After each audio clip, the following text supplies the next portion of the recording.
না ভাই, আমাদের এগুলো পিকনিক নাকি বাবার বিয়ে সেটাই তো বুঝতে পারি না। না মানে হাসবো না কাঁদবো, কারণ আমাদের পিকনিকে এত মজা হয় তোমাদের কি আর বলবো, তোমরাই দেখে নাও। আজ রাতে আমাদের পিকনিক রয়েছে, কিন্তু আমরা তিনজন ছাড়া এখনো কেউই আসিনি। তাই আমরা বন্ধুদের বাড়ি ফ্রাইড রাইস আর চিকেন রান্না হয়েছিল, সেটা দিয়েই খেয়ে নিলাম। আমাদের খাওয়া দাওয়া কমপ্লিট হয়ে গেলে বাদ বাকি বন্ধুরা সবাই এসে গেছে। আর পিকনিকের যেহেতু সব কাজ বাকি, তাই যে যার মতো কাজ করা শুরু করে দিয়েছে। পিকনিকে যেহেতু পকোড়া হবে, তাই এর দায়িত্ব ছিল পকোড়ার মাংসগুলোকে পরিষ্কার করা, আর এর দায়িত্ব ছিল পিকনিকের যত মশলা হবে সবগুলোকে পেস্ট করা। আর এখানে আমরা সবাই মিলে আদা রসুন পেঁয়াজ ছাড়িয়ে নিচ্ছিলাম এবং টমেটো গুলোকে কেটে নিচ্ছিলাম। আমরা এদিকে সবকিছু পরিষ্কার করে কেটে দিচ্ছিলাম, আর এদিকে পেস্ট করে করে মাংসের মধ্যে দিয়ে দিচ্ছিল। আমাদের প্রায় সবকিছু গোছানো হয়ে গেছে, তাই এখন পকোড়ার মাংসটাকে ম্যারিনেশনে বসিয়ে দিলাম। কিন্তু সমস্যা হলো এটার ভিতরে এত বেশি পরিমাণে ধনেপাতা আর পেঁয়াজ পেস্ট করে দিয়ে দিয়েছে, পুরো ঝোলো ঝোলো হয়ে গেছে। এসবের মধ্যে কে আবার বেসনের প্যাকেট ধরে এর সোয়েটারের পকেটে ঢুকিয়ে দিয়েছে। আমাদের পকোড়ার মাংস তো ম্যারিনেশনে বসানো হয়ে গেছে, কিন্তু এটা দিয়ে পকোড়া হবে নাকি সেটা বুঝতে পারছি না। আমাদের পিকনিকে যেহেতু মাটন হবে, তাই মাটনটাকে এখন ম্যারিনেশন করতে হবে। কিন্তু মাংসটাকে ম্যারিনেশন করতে গিয়ে দেখি এর ভেতরে যে চর্বিটা ছিল সেটা এক ফোঁটাও কাটা নেই। টোটাল আস্ত একটা চর্বি ধরে এই মাংসের ভিতরে দিয়ে দিয়েছে, তাই চর্বিটাকে একটু পিস পিস করে দেওয়া হলো। এদিকে মাংসগুলোকে ম্যারিনেট করছে, আর ওদিকে ওরা ঝামেলা শুরু করে দিয়েছে খাসির মাংসের ভিতরে ক্যাপসিকাম দেওয়া হবে কি হবে না সেটা নিয়ে।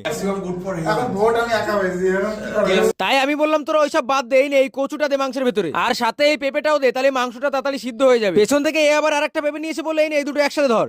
যাই হোক, নিচের দিকে আমাদের সবকিছু গোছানো হয়ে গেছে, এবার সবকিছু নিয়ে সাথে যেতে হবে। আর ওপরে যেহেতু বসার তেমন কোনো ব্যবস্থা নেই, তার জন্য আমি একটা চেয়ার নিয়ে নিলাম। পিকনিকে গান বাজানোর জন্য আমরা একটা হোম থিয়েটার নিয়ে এসেছিলাম, সেটাকেই সেট আপ করছিলাম। সেট আপ করতে গিয়ে দেখি যে মেন তারটা সেটাই আমরা নিচে থেকে নিয়ে আসিনি, তাই আবার নিচে গিয়ে তারটা নিয়ে এসে হোম থিয়েটারটাকে চালু করে দিলাম। পিকনিকে পকোড়া তৈরি করার দায়িত্ব ছিল আমার উপরে, তাই আমি দেরি না করে পকোড়া তৈরি করতে বসে পড়লাম। এমনিতেই পকোড়ার মাংসের ভিতরে ধনেপাতা আর পেঁয়াজের পেস্ট দিয়ে একেবারে ঝোলো হয়ে গেছে, তারপরে এর আবার ডিম দিচ্ছে। আমি তো নিজেই বুঝতে পারছিলাম না এটা পকোড়া হবে নাকি পকোড়ার চচ্চড়ি। যেমনই হোক খাবো তো আমরাই, তাই মাংসের ভিতরে বেসন আর কর্নফ্লাওয়ার দিয়ে ভালোভাবে মেখে নিলাম। এদিকে আবার গ্যাস জ্বালাতে গিয়ে হাত পুড়িয়ে ফেলছিল, আর আমি তো এদিকে বেসন ঢেলেই যাচ্ছি, কিন্তু কোনোভাবেই ঠিকঠাক করতে পারছি না। মোটামুটি একটু ঠিকঠাক হয়ে এলে আমি একে বললাম একটু চেকে দেখ সবকিছু ঠিকঠাক রয়েছে নাকি। ও একটু খেয়ে বললো সবকিছু ঠিকঠাক রয়েছে, তাই আমরা পকোড়া তৈরি করা শুরু করে দিলাম। কিন্তু পকোড়ার মাংস মাখাটা এতটা নরম হয়ে গেছিল, তেলের ভিতরে দিলেই সব ছড়িয়ে যাচ্ছিল। যাই হোক, আমাদের প্রথম খোলা পকোড়া ভাজা হয়ে গেছে, তাই এগুলোকে এখন তুলে নিতে হবে। এদিকে আমরা বসে পকোড়া ভাজছিলাম, আর এদিকে এই এক হাত দিয়ে মুখ ঢেকে রেডি পকোড়া খাওয়ার জন্য। আর পকোড়াগুলো তুললেই একটা নিয়ে পালিয়ে গেল। মোটামুটি চোখের পলক পড়ার মধ্যেই দেখি পকোড়ার গামলা পুরো খালি হয়ে গেছে। রাতও বেশ অনেকটাই হয়েছে, তাই চালটা ভিজিয়ে দেওয়া হলো যাতে তাড়াতাড়ি ভাতটা হয়ে যায়। আর আমি এখানে বসে পকোড়া ভাজছিলাম, তাই বন্ধুরা বললো কেমন পারিস একটা গরম তেল থেকে পকোড়া তুলে খেয়ে দেখা দেখি। তাই আমিও ভয়ে ভয়ে গরম তেলের মধ্যে থেকে একটা পকোড়া তুলে আস্তে আস্তে